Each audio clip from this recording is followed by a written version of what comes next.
இந்த மாதிரி ஒரு ஃபோட்டோகிராஃபர் அண்ணன் வந்து, சார் ஒரு ஃபோட்டோ எடுத்துக்கிட்டுமா என்று பாலுமகேந்திரா கேட்டார். உங்களுக்கு தெரியும், இந்தியாவின் மிகச்சிறந்த ஃபோட்டோகிராஃபர்களில் ஒளிப்பதிவாளர்களை பாலுமகேந்திரா ஒருவர். அவர் கேட்டவுடனே பாலுமகேந்திரா எடுத்துக்கோ என்று சொன்னார். அவர் வந்து நம்ம பாலுமகேந்திராவை தான் ஃபோட்டோ எடுக்கிறன்றதை இந்த ஃபோட்டோகிராஃபர் மறந்துட்டார். நம்ம யாரோ ஒரு தொப்பிக்காரனை ஃபோட்டோ எடுக்கிறோம் என்று. சார் கொஞ்சம் சிரிங்க சார், கொஞ்சம் தள்ளுங்க, கொஞ்சம் பின்னாடி நவருங்க. என்ன சார் உங்கள் மூஞ்சில் சிரிப்பே வர மாட்டேன் இன்னும் சொல்லிக்கினே இருக்கிறார். எனக்கு அப்படியே திக்கு திக்குன்று எனக்கு ஆசை காட்டப்பட்டது. ஆசை இல்லை, நானே அதை உள்ளூர விரும்பினேன். அதற்காகத்தான் நான் பிக் பாஸுக்கு போனேன். அப்புறம் நான் வந்து அப்போ எலக்ட்ரிசிட்டி போர்டில் ஆஃபீஸராக வேலை பார்த்து கொண்டிருந்தேன். என்னுடைய மாத சம்பளமே ஒரு மாதத்துக்கு ஒரு 80,000 ரூபாய் 90,000 ரூபாய் நான் மாத சம்பளம் வாங்கி கொண்டிருந்தேன். ஆனால் பிக் பாஸில் எனக்கு ஒரு நாளைக்கு 50,000 ரூபாய் தருவதாக சொன்னார்கள். மயக்கடிச்சு ஊன்ட்டேன் நான். ஏன்னா நான் பென்ஷன் வாங்கும்போது கூட 50,000 ரூபாய் ஒரு மாதம்லாம் வெயிட் பண்ணி தான் வாங்கணும். ஒரு நாளைக்கு 50,000 ரூபாய் கொடுக்குறாங்க. இது எவ்வளோ பெரிய விஷயம். நம்ம என்ன பண்ண போகிறோம்? இந்த தமிழ்நாட்டிலிருந்து உலகம் முழுக்க இன்றைக்கு ஏராளமான மனிதர்கள் ஐடி துறையில் வேலை பார்க்கிறார்கள். இந்த ஐடி துறையில் வேலை பார்க்கிற ஒருவர், நான் ரிசைன் பண்ணிவிட்டு எங்கள் நாட்டுக்கு போகிறேன் என்று அந்த ஐடி துறைகளில் சொல்லுகிற போது, சரி போயிட்டு வாங்க என்று ஒரு செட்டில்மெண்ட் பண்ணி அனுப்பிவிடுகிறார்கள்.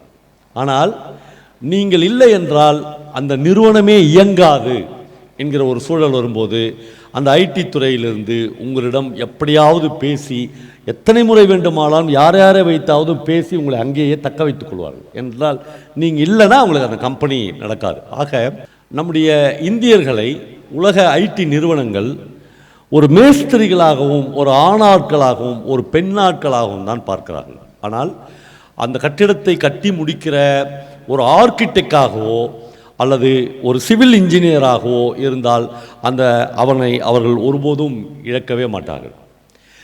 ஏனென்றால் இந்த உலகத்தில் நாம் வேலை செய்வதற்காக பிறந்த மாதிரி நம்முடைய கல்வி முறை அமைந்து விட்டது. ஆனால் இந்த உலகம் வேண்டுவது மேதைகளை.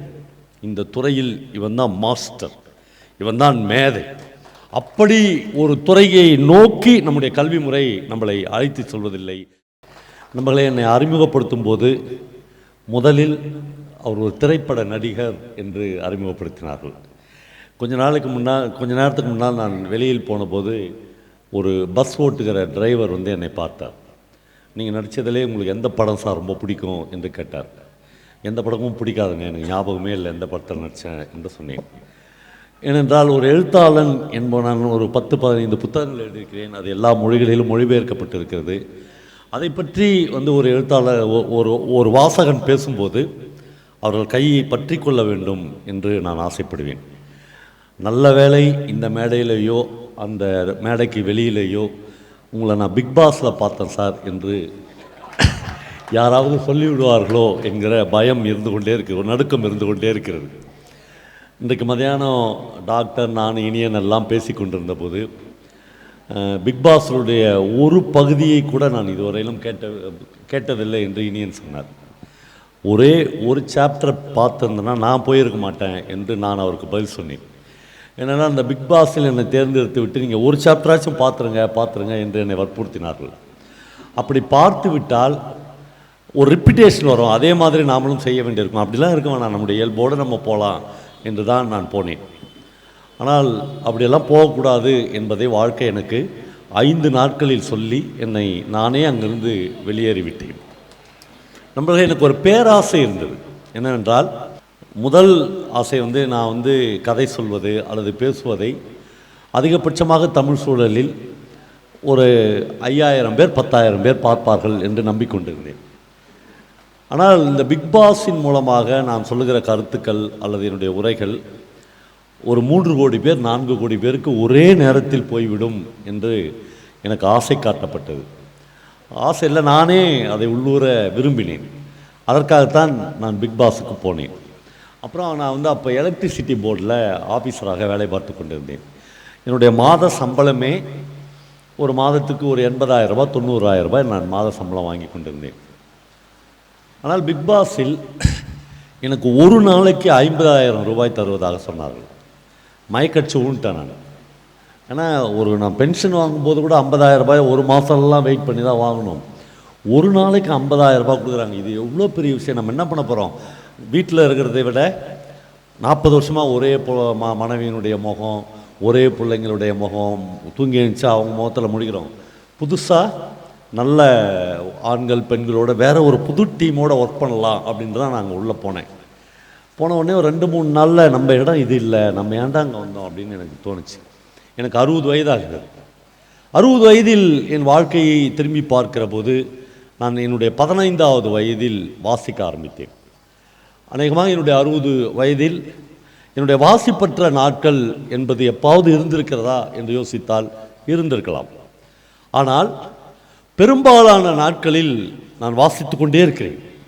வாசிக்க வாசிக்க இதுவரையிலும் மனித குலத்தின் மீது பொது புத்திகள் ஏற்றி வைத்திருக்கிற எல்லா கசடுகளும் என் மூளையிலிருந்து போய் மனிதர்களை எப்படி அணுகுவது, மனிதர்கள் மீது எப்படி அன்பு செலுத்துவது, மனிதர்களிடம் எப்படி தோழமையாக இருப்பது, மனிதர்களை எப்படி ஸ்பரிசிப்பது, உடைந்து அழ தயாராக தன்னுடைய வாழ்க்கையின் எல்லா துயரங்களிலும் இருக்கிற ஒரு மனிதன் மீது தோள் மீது கை போட்டு நான் இருக்கிற நண்பா நீ ஒன்றும் கலங்கிடாத என்று சொல்லுகிற சக கைகள் காணாமல் போய்விட்டன. மனிதர்கள் ஏதோ ஒரு வகையில் ஆதரவற்றவர்களாக அல்லது தங்களுடைய பிள்ளைகளை மட்டும் நம்புபவர்களாக இந்த சமூகம் மாற்றியிருக்கிறது. இந்த தனிமையிலிருந்து விடுபடுவதற்கும் இதுவரை பொது சமூகம் நம் மீது ஏற்றி வைத்திருக்கிற போதையில் ஏற்றிய பெரும் பொய்களிலிருந்து விடுபடுவதற்கும் வாசிப்பு மிக மிக அற்புதமான ஒரு விஷயமாக இருக்கிறது. ஜெயகாந்தன் எனக்கு ரொம்ப பிடித்தமான எழுத்தாளர். என்னுடைய நிறைய நண்பர்கள் என்னை கேட்பார்கள், நீங்கள் இதுவரையிலும் ஒரு மேடையிலும் ஜெயகாந்தனையும் பிரபஞ்சனையும் கோட் பண்ணாமல் பேசினதே இல்லை, அவர்கள்தான் தமிழ்நாட்டினுடைய மிகச்சிறந்த மாஸ்டர்ஸா என்று கேட்பார்கள். ஜெயகாந்தனும் பிரபஞ்சனும் தமிழ் இலக்கிய உலகில் மிகப்பெரிய மாஸ்டர்ஸா என்றால் அது எனக்கு கூட வேறுபட்ட சில கருத்துக்கள் இருக்கலாம். அவர்களை விடவும் மிகச்சிறந்த எழுத்தாளர்கள் தமிழில் எழுதியிருக்கிறார்கள் என்பதை நானும் நம்புகிறேன். ஆனால் ஒரு எழுத்தாளன் என்பவன் எழுதுவதோடு பணி முடிவதில்லை. அவன் அதைவிடவும் மேலாக சமூகத்தோடு ரெண்டாக கலக்க வேண்டும் என்பதில் அப்படி எழுதின பல மாஸ்டர் எழுத்தாளர்களை விட எனக்கு ஜெயகாந்தனையும் பிரபஞ்சனையும் ரொம்ப பிடிக்கும். ஜெயகாந்தன் கிட்ட ஒருத்தர் ஒரு புத்தகத்துக்கு முன்னுரை கேட்கிறார். ஜெயகாந்தன் அந்த புத்தகத்தை வாங்கி படிக்கிறார், அந்த ஸ்கிரிப்டை வாங்கி படிக்கிறார். முதல் பக்கத்திலேயே ஒரு ஊரில் ஒரு விபச்சாரி இருந்தால் என்று அந்த கதை ஆரம்பிக்கிறது. அப்போல்லாம் பாலியல் தொழிலாளி என்கிற வார்த்தையே இல்லை. 40 வருடங்களுக்கு முன்னால் ஒரு ஊரில் ஒரு வேசி இருந்தால், ஒரு ஊரில் ஒரு விபச்சாரி இருந்தால் என்று அந்த கதையை அந்த எழுத்தாளன் எழுதியிருக்கிறார். ஜெயகாந்தன் மிகுந்த கோபத்தோடு அந்த ஸ்கிரிப்டை தூக்கி அந்த ஆளுடைய மூஞ்சில் அடித்து எழுதாத என்று சொல்கிறார், இனிமேல் எழுதாத என்று சொல்கிறார். அவர் பயங்கரமாக வெக்ஸாகிறார். நம்ம ஒரு பெரிய ரைட்டர் ஆகிடலாம் என்கிற கனவோடு வந்தோம், இவர் நம்மளை எழுதக்கூடாது என்கிறார். கதையே தப்புடா, முதல் வரியே தப்பு, முதல் பேராகிராஃபே தப்பு, இப்படி எழுதாதே என்று சொல்கிறார். அந்த போன எழுத்தாளன் ரொம்ப கலங்கி போய் ஜேகேவிடம் கேட்கிறார், என்ன ஜேகே நான் தப்பாக எழுதிட்டேன் என்று கேட்க. அவர் சொல்கிறார், அது எப்படி ஒரு ஊரில் ஒரு விபச்சாரி இருக்க முடியும்? ஒரு ஊரில் 4-5 அயோக்கிய ஆண்களால் ஒரு பெண் விபச்சாரி ஆக்கப்பட்டால் இதுதான் டெக்ஸ்ட். இந்த டெக்ஸ்டை இப்படித்தான் ஆரம்பிக்க வேண்டும் என்று ஜெயகாந்தன் சொல்கிறார்.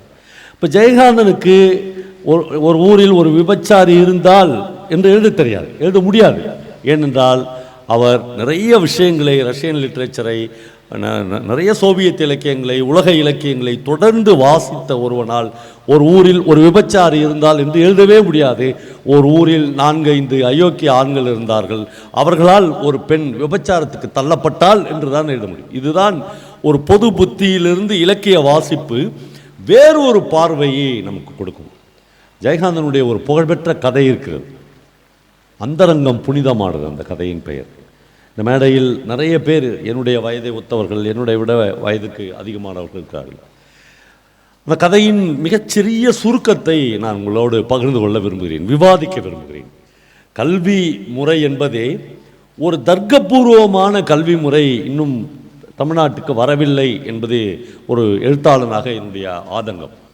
ஆசிரியர்கள் சொல்லிக் கொடுக்கிறார்கள், பேராசிரியர்கள் போதிக்கிறார்கள், நாம் அப்படியே அதை உள்வாங்கிக் கொள்கிறோம்.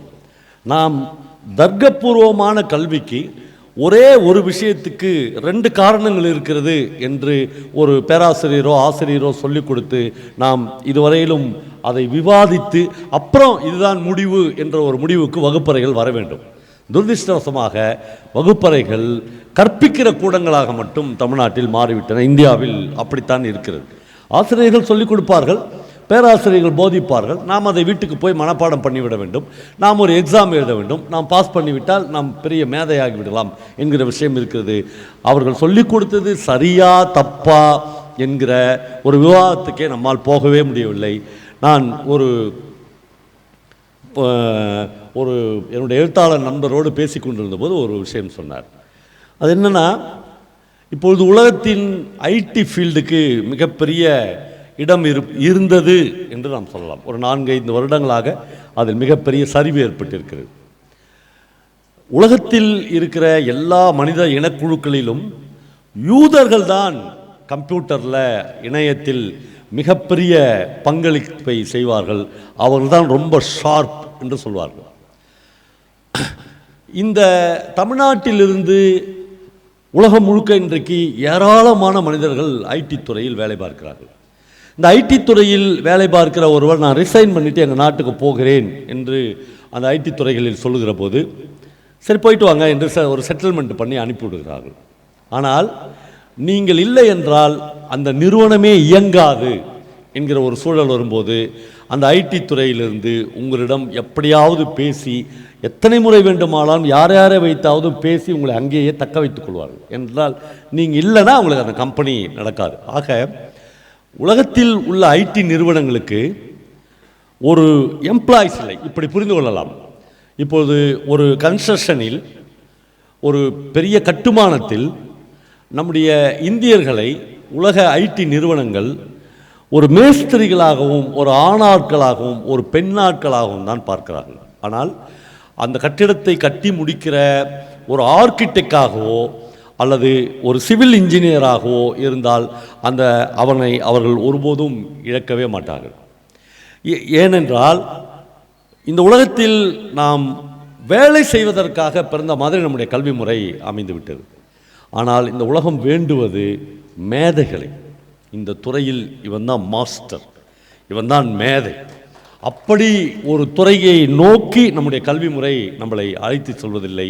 நம்முடைய கல்வி முறைகளை மீறி பல பேர் அப்படி மேதைகளாக இன்றைக்கு உலகம் முழுக்கவும் இருக்கிறார்கள்.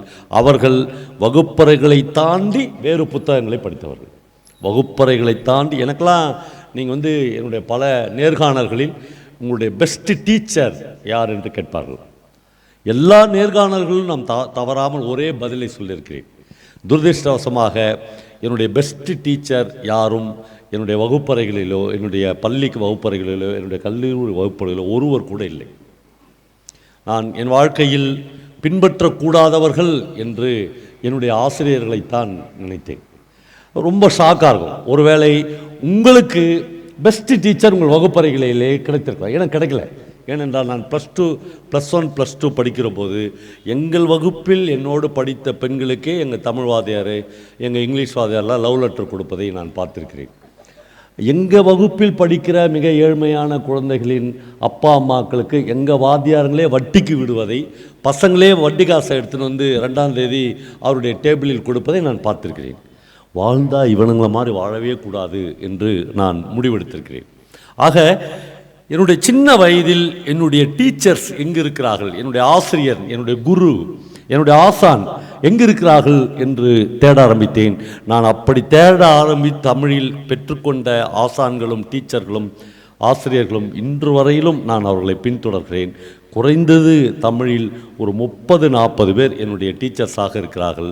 துரதிர்ஷ்டவசமாக அவர்கள் வகுப்பறைகளிலோ கல்லூரிகளிலோ இல்லை, வெளியில் இருந்தார்கள். அவர்கள் இப்பொழுது இந்த மண்டபத்துக்கு உள்ளே இருக்கிறார்கள், புத்தகங்களாக இருக்கிறார்கள். அவர்கள்தான் நம்முடைய டீச்சர்ஸ் என்று நான் எடுத்தேன். இந்த அந்தரங்கம் புனிதமானது என்று ஜெயகாந்தன் ஒரு கதை எழுதியிருப்பார்.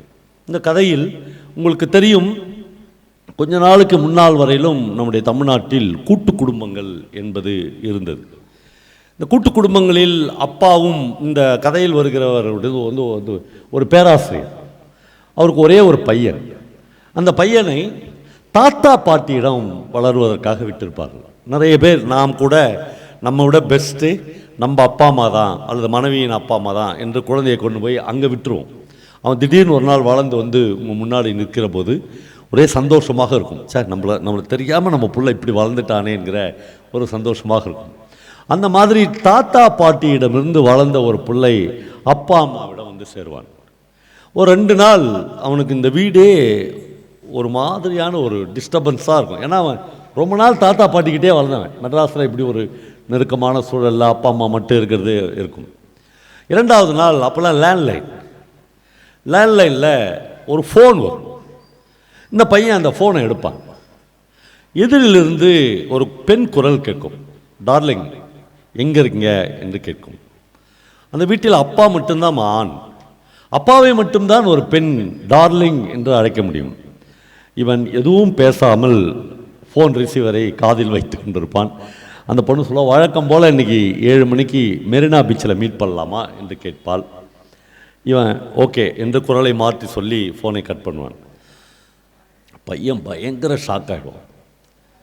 ஆகிட்டு அப்பாவினுடைய டைரியை புரட்டி பார்ப்பான். அப்பாவுக்கு அப்படி ஒரு பெண்ணோடு ஒரு அஃபையர் இருக்கும். அந்த பெண் அவரிடம் படிக்கிற மாணவி, ஒரு பிஹெச்டி பண்ணுகிற ஒரு பொண்ணு. அவன் பயங்கரமாக உடஞ்சி போயிடுவான். என்ன பண்ணுறதுன்னு தெரியாது. அவன் நேராக அம்மாக்கிட்ட போவான். அம்மாகிட்ட போய் அப்பாவை பற்றி நீ என்ன நினைக்கிற என்று கேட்பான்.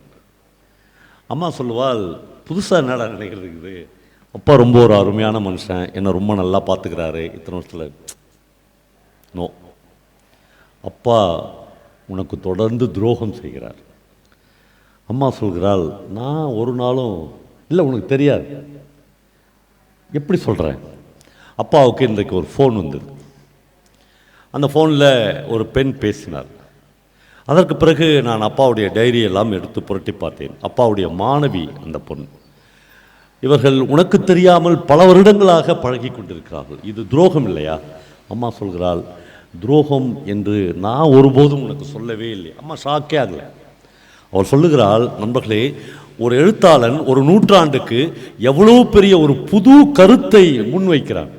அந்த அம்மா சொல்லுகிறாள், இது அப்பாவுக்கு வந்த ஃபோன் என்று தெரிந்து ரிசீவரை அப்பா மாதிரி காதில் வைத்து கொண்டிருந்தாயே, அதை விட பெரிய திருட்டுத்தனமா அவர் எனக்கு செய்தது என்று அந்த அம்மா ஆரம்பிக்கிறாள்.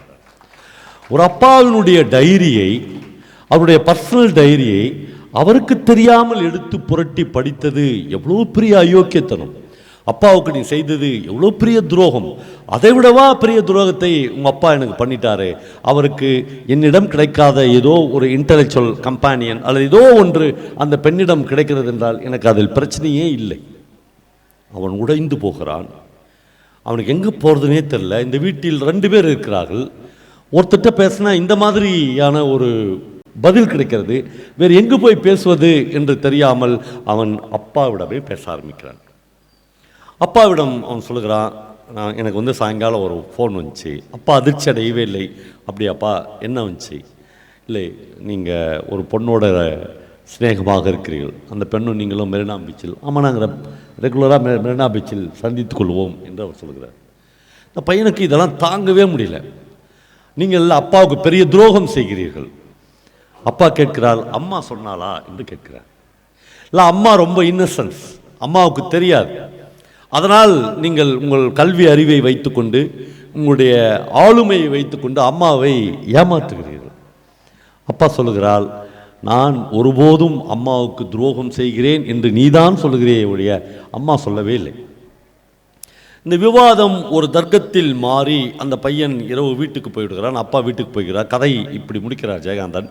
அடுத்த நாள் காலையில் அந்த பையன் ஒரு ட்ரங்க் பெட்டியில் தன்னுடைய உடைகளை எல்லாம் எடுத்து வைத்து கொண்டு வீட்டுக்கு வெளியில் வந்து அப்பாவிடமும் அம்மாவிடமும் நான் பாட்டி தாத்தா வீட்டுக்கே போய்விடுகிறேன் என்று சொல்கிறான். ஜெயகாந்தன் கதையை அதோடு முடிக்கவில்லை. எல்லா கதைகளிலும் அவரே பேசுவது மாதிரி அந்த கதைக்கு பின்னால் அவர் ஒரு வரி எழுதுகிறார். அந்த அப்பா ஜெயகாந்தன் எழுதுகிறார், நீ இருக்க வேண்டிய இடம் அதுதான் என்று சொல்லிவிட்டு ஜெயகாந்தன் சொல்லுகிறார், பழமை இதான் கோட், இதுதான் ஒரு வாசகனை பீத்து போடும், ஒரு வாசகனை கலைத்து போடும். கடைசி வரியாக ஜெயகாந்தன் ஒரு வரி எழுதுகிறார், பழமைவாதிகள் என்பவர்கள் வயதானவர்களாய்த்தான் இருக்க வேண்டும் என்று எந்த அவசியமும் இல்லை என்று அந்த கதையை ஜெயகாந்தன் முடிக்கிறார். அப்போ ஒரு சின்ன பையன், ஒரு கல்லூரி படிக்கிற பையன், சார் இந்த கதை கரெக்டான கதை தானா சார் என்று நீங்கள் கேட்கலாம். அதைத்தான் நான் உங்கள் முன்னால் வைக்கிறேன். இந்த கதை சரியான கதைதானா என்று இந்த மீட்டிங் முடிந்து போய் வீட்டில் நீங்கள் கணவன் மனைவியாக, அண்ணன் தங்கையாக, உறவுகளாக, நண்பர்களாக விவாதிக்க வேண்டும். அப்போ அந்த ஆள் பண்ணதெல்லாம் கரெக்டா? அப்போ ஒரு எழுத்தாளன் இவர்களை மேன்மைப்படுத்தி விட முடியுமா? அதை கேட்ட ஒரு பிள்ளையை நீ பழமைவாதி என்று வீட்டை விட்டு அனுப்பிச்சிட முடியுமா என்று கேட்க வைப்பது தான், ஒரு தர்க்கத்தின் மூலமாக இவ்வளோ விஷயங்களை உணர்த்துவது தான் ஒரு மிகச்சிறந்த சிறுகதையாக இருக்க முடியும். சுந்தரராம் சாமி மறுபடியும் ஏன் தமிழின் மாஸ்டர் எழுத்தாளர்களில் ஒருவராக இருந்தார் என்றால், அவருடைய மொத்த கதைகளையும் நீங்கள் தொகுத்து படிக்கிற போது ஒரு வார்த்தையும் ஒரு வரியும் நீக்க முடியாத அளவுக்கு ஒரு ஃபிக்ஷனில் ஒரு எழுத்தாளர் வேலை செய்கிறார். ரொம்ப சிம்பிளான அவருடைய ஒரு கதை இருக்குது. அந்த கதையை அவர் கிட்டத்தட்ட 40 வருடங்களுக்கு முன்னால் எழுதியிருக்கலாம். அந்த கதையின் பெயர் பிரசாரம். ரொம்ப ரொம்ப இந்த வாழ்க்கையினுடைய தெருவிலிருந்து ஒரு எழுத்தாளன் ஒரு கதை எடுத்தால் எப்படி எடுப்பார்? ஒன்றுமில்லை. நாகர்கோயிலில் சுந்தரராம் சாமி மிகப்பெரிய ஜவுளி கடை நடத்தி கொண்டிருந்தார். இன்றைக்கும் அந்த கடை இருக்குது, சுதர்சன் ஜவுளி கடை அதுக்கு பேர். மணிகுண்டுக்கு பக்கத்தில் அந்த ஜவுளி கடை இருக்குது. அவர் பிரசாதம் என்று ஒரு கதை எழுதிட்டார். ஒரு நாள் நாகர்கோயிலில் உள்ள ஒரு போலீஸ்காரர் காலையில் தூங்கி எழுந்திருக்கிற போது அவருடைய மனைவி அந்த போலீஸ்காரரிடம் சொல்வார், இன்றைக்கி பாப்பாவுக்கு பிறந்தநாள், அந்த போலீஸ்காரனுடைய பொண்ணுக்கு பிறந்தநாள்.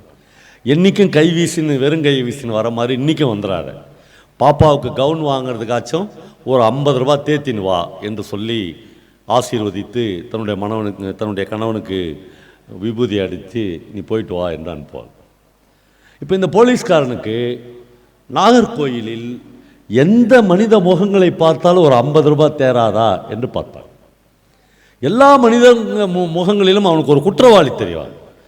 இவன் இப்படி பிடிச்சி ஒரு மிரட்டுனா நம்மளுக்கு 50 ரூபா கொடுத்துருவானா, பிள்ளைக்கு ஒரு கவுன் வாங்கின்னு போயிடலாமா என்றே அவன் போவான். எங்கேயுமே அன்றைக்கு பார்த்து தமிழ்நாட்டின் சட்டம் ஒழுங்கே சரியாகிவிட்டது மாதிரியும் எல்லாருமே சைக்கிளில் டைனமோ வச்ச சைக்கிள் தான் ஓட்டுவாங்க. அப்போது யாருமே டபுள்ஸ் போக மாட்டான். எல்லா சட்ட ஒழுங்கும் கரெக்டாக இருக்கும். டிராஃபிக்கில் எல்லாம் தமிழ்நாடே மாறிச்சா அப்படின்னு அவனுக்கு ஒரே சந்தேகமாக இருக்கும். ரொம்ப வெக்ஸ் ஆகிடுவான். ஒரு 10 மணிக்கு ஒரு டீ கடைக்கு வெளியே பெஞ்சில் உட்காந்து ஒரு டீ என்று சொல்லிவிட்டு உட்காந்துருப்பான். உட்காந்துருந்தோடனே அப்போலாம் போஸ்ட் பாக்ஸ் இருக்கும். ஒரு கதை, ஒரு நிலத்தை, ஒரு காலத்தை மறுபடியும் நினைவுபடுத்தி கொண்டே இருக்க வேண்டும். அப்பொழுது போஸ்ட் பாக்ஸ் இருந்தது என்பதை போஸ்ட் பாக்ஸுகள் அற்ற இந்த நாட்களில் நான் உங்களுக்கு நினைவுபடுத்துகிறேன். நம்முடைய மனதில் போஸ்ட் பாக்ஸ்களை நாம் எங்கெங்கெல்லாம் பார்த்திருக்கிறோம் என்பதை நினைவுக்கு வர வேண்டும். அப்படியெல்லாம் வந்தால் அது ஒரு மிகச்சிறந்த கதை, அது ஒரு மிகச்சிறந்த புனைவு. ஒரு போஸ்ட் பாக்ஸ் அந்த டீ கடைக்கு முன்னால் ஒரு கம்பியில் போட்டு கட்டி வைத்திருப்பார்கள். ஒரு பேர் பாடியோட சட்டை இல்லாத ஒரு அங்கவஸ்திரம் போட்டுக்கொண்டு ஒரு ஐயர், ஒரு பூஜை செய்கிற ஒரு ஐயர் இவ்வளோ பெரிய ஒரு கவரை எடுத்துன்னு அந்த போஸ்ட் பாக்ஸில் போடுவதற்காக வருவார். கதை பயங்கர சுவாரஸ்யமான கதை. டீ சொல்லிவிட்டு ரொம்ப வெக்ஸான மூடில் இருக்கிற இவர் அப்படியே பார்த்துனே இருப்பார். அவன் போய் பாக்ஸில் அந்த கவரை போடுவான். பார்த்தா உள்ளே ஒரு கவர் அடைச்சின்னு இருக்கும், ஏற்கனவே யாரோ போட்ட கவர்.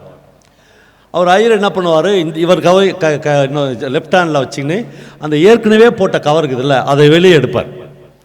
எடுத்தோன்னே இவன் சும்மா இருக்கணும் இல்லை போலீஸ்காரன், ஐயரை என்ன பண்ணுற அப்படின்னு கேட்பான்.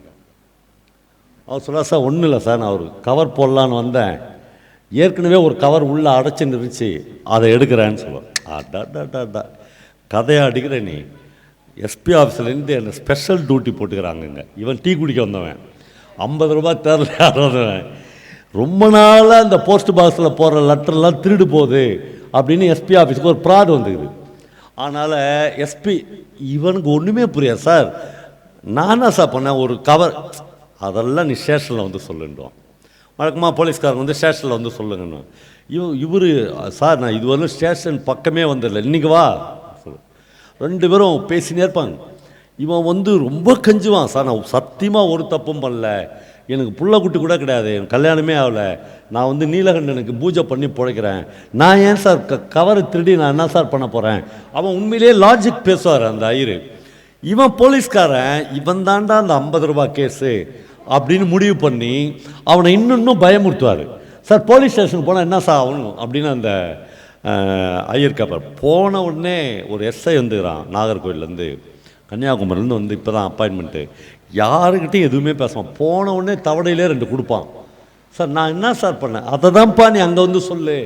2 பேரும் பேசினே போவாங்க. இவன் கீழே இறங்கினே இருப்பான், அவன் மேலே ஏறிக்கினே இருப்பான். ஒரு கட்டத்தில் திடீர்னு, அதான் மனிதர்கள், அந்த போலீஸ்காரர் சிரிச்சிருவான். என்னடா கேன போயினாகிற ஒரு 50 ரூபா கொடு அப்படின்னு கேட்டுருவான். அதான் இந்த 50 ரூபாய்க்கு தான் நான் இவ்வளோ பேசினேன் சார், ஏதாவது உங்களுக்கு கவனிக்கிறேன்னு சார் தான் நான் நிறுத்திட்டு இருப்பேன்னு அர்த்தம். அதுக்கு என்னடா கேன போயினாகிற ஒரு 50 ரூபா கொடுத்துட்டு போயிடுன்னுவான். கதை பிரமாதமான கதை. அந்த ஐயர் சொல்லுவார், கொஞ்ச நேரம் யோசிச்சுட்டு, இல்லை சார் நான் அந்த 2 கவரோட போலீஸ் ஸ்டேஷனுக்கே போகலாம் வாங்கினார். உடனே அவன் சொல்லுவான், யோ சும்மா விளையாட்டு கிடையாது, போலீஸ் ஸ்டேஷனுக்கு போய்க்கிறியா நீ? போனதில்லை சார், நீங்கள் பார்த்துட்றான், அதையும் சாவறதுக்குள்ளே போலீஸ் ஸ்டேஷன் எப்படி இருந்தால் பார்த்துற, வாங்க போகலான்னுவான்.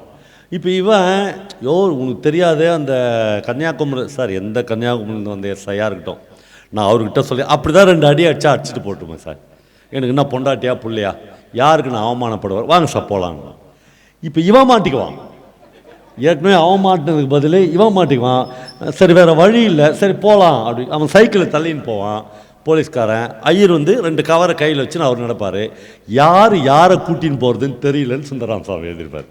ஏன்னா அவன் கொஞ்ச நேரம் முன்னாடி போவான், இவன் பின்னாடி வருவான், இவன் முன்னாடி போவான், அவன் பின்னாடி வருவான், யார் யாரை கூட்டின்னு போகிறாங்கன்னு தெரியலன்னாரு. போலீஸ் ஸ்டேஷனுக்கு அந்த சந்தில் இருக்கும். இந்த இடத்துல போய் போலீஸ்காரன் நின்றுவார். ஐயரங்குவா ஸ்டேஷனுக்குலாம் வேணாம், வீட்டுக்கு போ, நான் உன்னை மன்னிச்சு விட்டேன், நீங்கள் தான் சார் என்ன மன்னிக்கிறது, எஸ்ஐ மன்னிக்கிட்டோம், இவ்வளோ தூரம் வந்துட்டோம், ஒரு 8 ஸ்டேஷனில் கால் வச்சு, யோ வயிற்றுச்சில் கிளப்பாத, வீட்டுக்கு போயா அப்படின்னு. இல்லை சார் நான் போகவே மாட்டேன், கவர் என் கையில் இருக்குது, நான் என்ன தப்பு பண்ணேன்னு நான் போய் போலீஸ் ஸ்டேஷனில் கேட்குறேன். எஸ்பி ஆஃபீஸுக்கு போகிறோடனே இவனுக்கு கொலை நடுங்கிடும். சரி போச்சு, நம்மளுக்கு அடுத்த சஸ்பென்ஷன் தான் நம்மளுக்குது, தெரியாத்தனமாக இந்த சாவுகிராய்க்கு மூஞ்சில் மூச்சிட்டோமே அப்படின்னு அவன் பேசும்போது டக்குன்னு மனிதர்களாக மாறுவார்கள் நண்பர்களே. அந்த போலீஸ்காரன் சொல்லுவான், ஐயர சும்மா போய, இன்றைக்கி என் பொண்ணுக்கு பிறந்த நாள், 6வது பிறந்த நாள், 6வது படிக்கிறா அவள். காலையில் என் புறப்படும் போதே எங்கள் வீட்டில் ஒரு கவுனுக்காச்சும் ஒரு 50 ரூபா தேத்திடுவாங்கன்னு சொன்னான். யாருமே கிடைக்கல, நீ தான் கிடைச்ச. நான் வந்து ஒரு கல்லில் நார் உரிக்கிற மாதிரி உங்கள்கிட்ட என்னென்னவோ பேசி பார்த்தேன். மைக் செட்டுக்காரர் பிரமாதமாக செய்கிறார். கடைசி வரலும் உங்கள்கிட்ட இருந்து ஒரு பைசா தரல, அதுக்கு தான் உன்னை கூட்டின்னு வந்தேன், இதெல்லாம் ஒன்றும் இல்லை நிற்போ. இப்போ அவரு ஆனால் எக்ஸ்போஸ் ஆகிட்டார்ல. இல்லை சார் கடைசியாக, யோ போயா, கடைசியாக ஒரு முறை ஸ்டேஷனுக்கு அப்போ நான் தான் சொல்லிட்டேன் போயா என்று சொல்கிறார். நண்பர்களே, உலகத்தில் மாஸ்டர்கள் என்று நான் அடிக்கடி சொல்வேன், மாஸ்டர்களால் மட்டும் எழுதுகிற ஒரு வரியை சுந்தரராம் சாமி எழுதியிருப்பார். அந்த ஐயர் தன்னுடைய அந்த பஞ்சாப அந்த இதுவை கழட்டி ஒரு 100 ரூபாயாக என்கிட்ட கொடுப்பார் போலீஸார்கிட்ட. இந்தா குழந்தைக்கு ஒரு நல்ல கவுனாக வாங்கி போட்டுரு, மறக்காமல் நான் பூஜை பண்ணுறேன்ல நீலகண்ட அவருடைய சன்னதிக்கு கூட்டின்னு வா, நான் ஒரு ஸ்பெஷல் அபிஷேகம் பண்ணி குழந்தைய வாழ்த்துறேன் என்று சொல்லுவார். கதையை ராமசாமி அப்பொழுது கூட முடிக்கவில்லை. அவர் போயிடுவார், கொஞ்சம் தூரம் வந்து போலீஸ்கார் போவார். இந்த சாஸ்திரி அவர் கூடுவார், போலீஸ்கார் சொல்லுங்கள், மறக்காமல் 1ஆம் தேதி சம்பளம் வாங்கி 100 ரூபாய் திருப்பி கொடுத்துருங்க என்ற அந்த கதை முடியும். நம்மளே ஒரு சின்ன ஏன் எழுத்தாளன் மறுபடியும் நாம் எல்லாரை விட உயர்ந்தவர்கள் என்று நாம் ஏன் குறிப்பிட வேண்டும். இப்போ பெரிய டாக்டர் இருக்கிறார், நம்முடைய உயிரை அவர் தான் காப்பாற்றுகிறார். ஆனால் அவரை விட ஒரு எழுத்தாளன் ரொம்ப பெரியவர். ஒரு முதலமைச்சரை விட, ஒரு ஜனாதிபதியை விட, ஒரு பிரதமரை விட, ஒரு தேசத்தின் மிக உயர்ந்த இடம் ஒரு எழுத்தாளனுக்கு. ஏனென்றால் இப்போ நான் சொன்ன இந்த காட்சியை நீங்களும் நானும் பார்த்திருக்கிறோம். ஆனால் ஒரு எழுத்தாளர் மட்டும்தான் அதை எழுதி பிரிண்ட்டுக்கு கொடுத்து 50 வருஷம் பொறுத்து இந்த கதையை போய் நீ மேட்டுப்பாளையத்தில் சொல்லு என்று என்னை சொல்ல வைத்திருக்கிறார். ஆக தான் வாழ்ந்த வாழ்க்கையை, தான் பார்த்த ஒரு காட்சியை, தான் சந்தித்த மனிதர்களை, தன்னுடைய அந்த மனிதர்களுக்கு நடுவில் இருந்த தோழமையை, நட்பை, அன்பை, பிரியத்தை ஒரு எழுத்தாளன் எழுதி ஒரு புத்தகமாக மாற்றி அதை அடுத்த தலைமுறைக்கு கொடுத்து விட்டு போகிறார். நம்முடைய ரேக்கில் அந்த புத்தகம் இருந்தால் ஒரு திருக்குறளுக்கு பக்கத்துலேயோ, ஒரு பாரதியார் கவிதைக்கு பக்கத்துலேயோ இந்த சுந்தரராம சாமியுடைய இந்த ஒரு கதை இருந்தால் நம்முடைய குழந்தைகளுக்கு, நம்முடைய பேர குழந்தைகளுக்கு தோபார் இப்படி ஒரு ரைட்டர் எழுதியிருக்கிறார் என்று நம்மால் எடுத்து சொல்ல முடியும். நண்பர்களே, அவ்வளவு பெரிய ஆள் ஒரு எழுத்தாளர். நான் பல முறை சொல்லியிருக்கிறேன், சாத்தூரிலிருந்து கோவில்பட்டிக்கு யாராவது கார்லேயோ பஸ்லேயோ போயிருந்தால், நான் ஒவ்வொரு முறையும் சாத்தூரிலிருந்து கோவில்பட்டிக்கு அப்படி போகும்போதெல்லாம் என்னுடைய கண்களை மூடிக்கொள்வேன். என்னால் அந்த நிலப்பரப்பை பார்க்கவே முடியாது. ஒரு எழுத்தாளன் தான் எங்கோ இருக்கிற இன்னொருவனுக்கு ஒரு நிலப்பரப்பை அறிமுகப்படுத்துகிறேன். எங்கள் நிலத்தில் இதாக இருந்துச்சு, எங்கள் நிலத்தில் இந்த பூக்கள் எல்லாம் இருந்தது, எங்கள் நிலப்பரப்பில் இந்த விலங்குகள் எல்லாம் இருந்தன, எங்கள் நிலப்பரப்பில் இந்த மரங்கள் எல்லாம் இருந்தன, இந்த பூக்கள் பூத்து கொட்டின, இந்த காய்கள் காய்த்து கொட்டின என்று கரிசல் காட்டில் காய்க்கிற மரங்களையும் செடிகளையும் கொடிகளையும் விலங்குகளையும் கோயம்புத்தூர் பகுதியில் இருக்கிற ஒரு வாசகனுக்கு ஒரு எழுத்தாளன் தான் கடத்துகிறார். நான் சாத்தூரிலிருந்து கோவில்பட்டிக்கு போகிற போது கண்களை மூடிக்கொள்வேன். கோவில்பட்டி பஸ் தாண்டி விட்டதா என்று பார்த்துதான் கண்களை திறப்பேன். ஒன்றுமே இல்லை. அந்த நிலப்பரப்பை நான் கடக்கிற போதெல்லாம் எனக்கு கு. அழகிரிசாமி என்கிற தமிழின் மிக மிக முக்கியமான ஒரு எழுத்தாளர் ஞாபகத்துக்கு வருவார். அவர் கி. ராஜநாராயணனும் அவரும் ஒரே ஊரை சேர்ந்தவர்கள், இடைச்சவல் என்கிற ஒரு சின்னஞ்சிறிய கிராமத்தை சேர்ந்தவர்கள். 2 பேர் ஒரு சின்னஞ்சிறிய கிராமத்திலிருந்து சாகித்ய அகாடமி விருது பெற்றவர்கள். ஆமாம், கு. அழகிரிசாமி ஒரு கதையில் எழுதியிருப்பார். அந்த கதையில் ஒரு வெள்ளரி பிஞ்சு சாலையில் கிடக்கும். உங்களுக்கு தெரியும், சாத்தூரில் கோவில்பட்டியில் மிக முக்கியமான வியாபாரம் வெள்ளரி பிஞ்சு விற்பது. நீங்கள் பஸ்ஸுலேயோ ட்ரெயின்லையோ போனால் வெள்ளரி பிஞ்சுகளை கூடை கூடையாக எடுத்துக்கொண்டு விற்பார்கள். ஒரு வெள்ளரி பிஞ்சு தவறி போய் ஒரு கூடையிலிருந்து கீழே விழுந்து கிடக்கும். அம்மாவுக்கும் மகளுக்கும் பசி. அவர்கள் 2 பேரும் பஞ்சம் பிழைப்பதற்காக ஆந்திராவிலிருந்து வந்தவர்கள். இந்த வெள்ளரி பிஞ்சை எடுத்தால் மகள் நம்மை பற்றி என்ன நினைப்பாள் என்ற அம்மாவும், இந்த வெள்ளரி பிஞ்சை நான் எடுத்தால் அம்மா என்னை என்ன நினைப்பார்கள் என்று அம்மாவும் மாற்றி மாற்றி யோசிப்பார்கள். டக்குன்னு 2 பேரில் யாரோ ஒருத்தர் அந்த வெள்ளரி பிஞ்சை கையில் எடுத்து விடுவார்கள். நமக்கு அன்று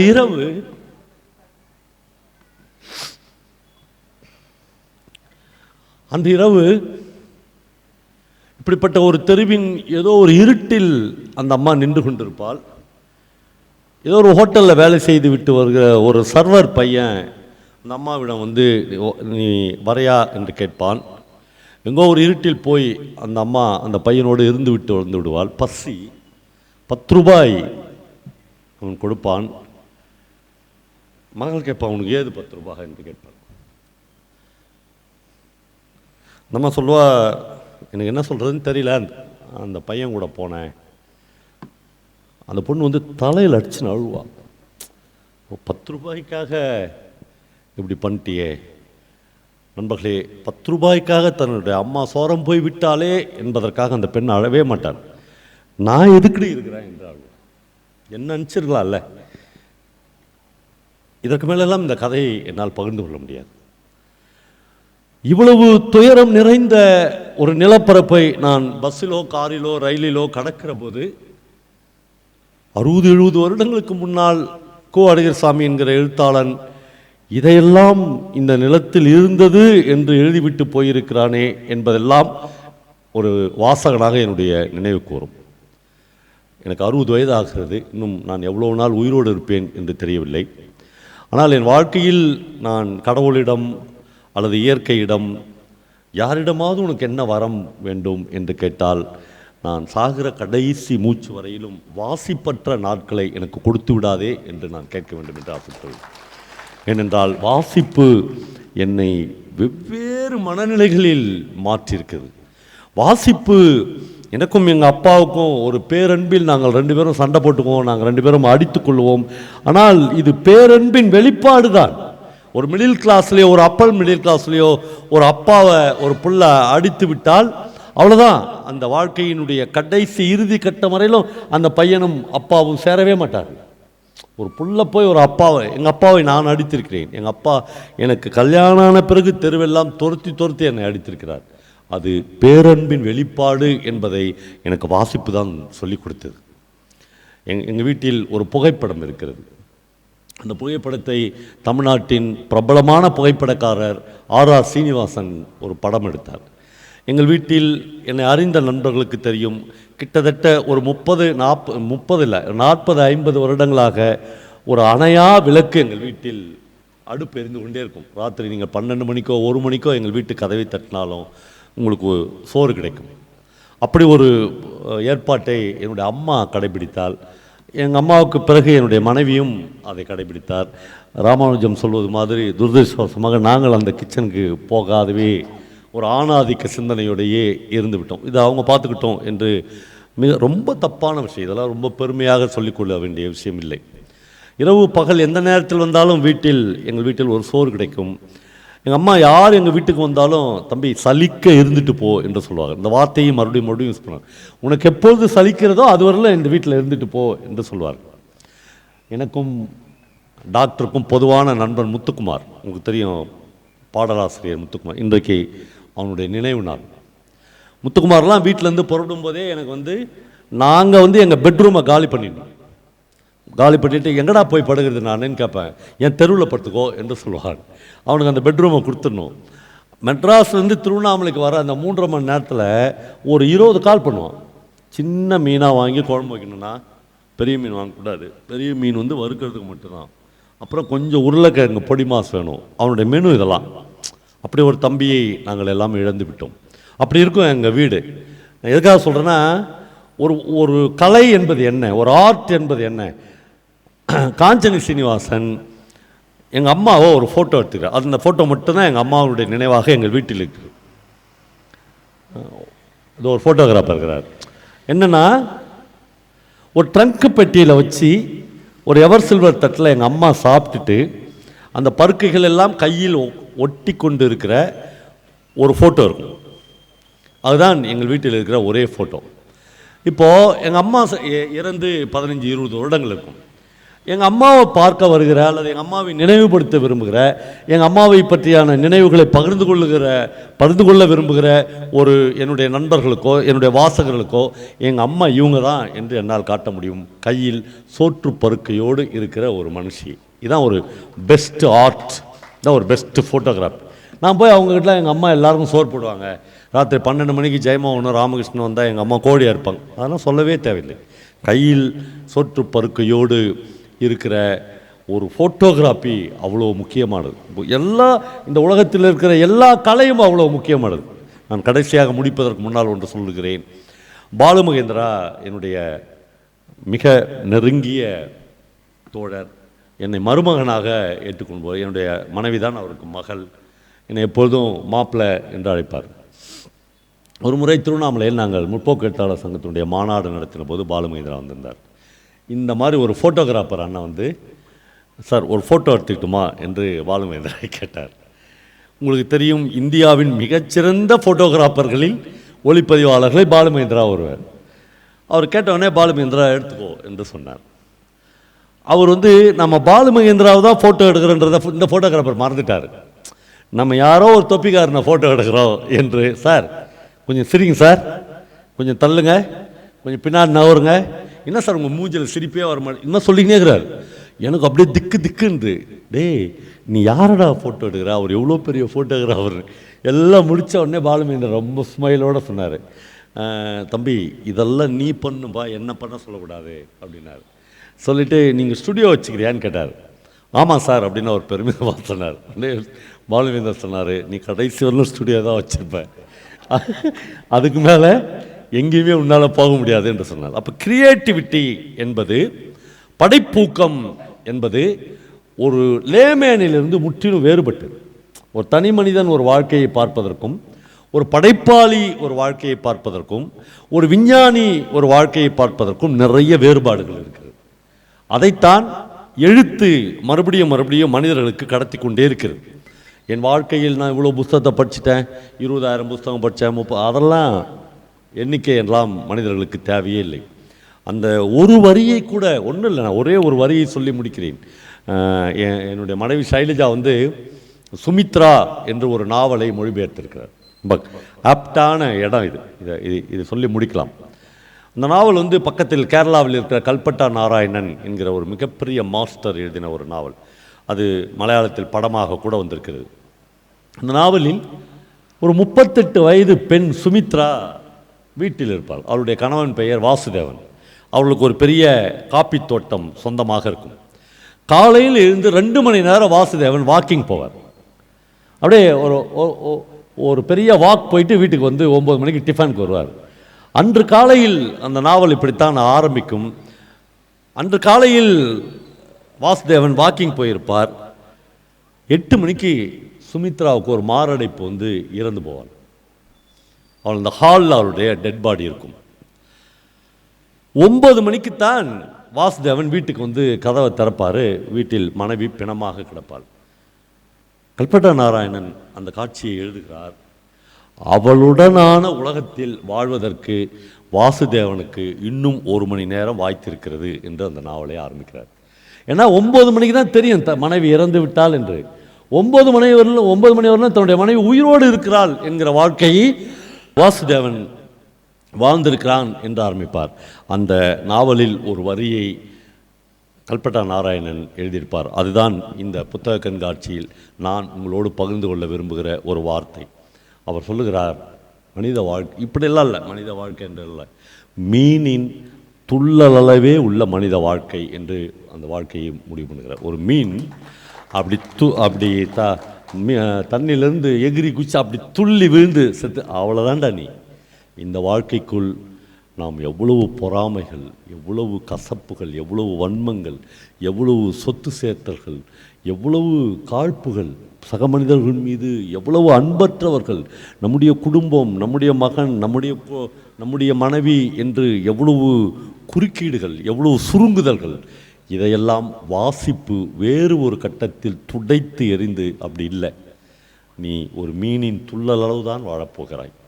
இந்த வாழ்க்கையில் எவ்வளவு அன்பு. ஆதவன் என்று டெல்லியில் ஒரு எழுத்தாளர் இருந்தார். அவர் ஓட்டம் என்று ஒரு கதை எழுதியிருக்கிறார். அந்த ஓட்டம் என்கிற கதையை நான் அந்த பிக்பாஸில் என்னோட சக பயணியாக அந்த மற்ற பங்கேற்பாளர்களோடு உட்கார்ந்து ரொம்ப சுவாரஸ்யமாக பேசி கொண்டிருந்தேன்.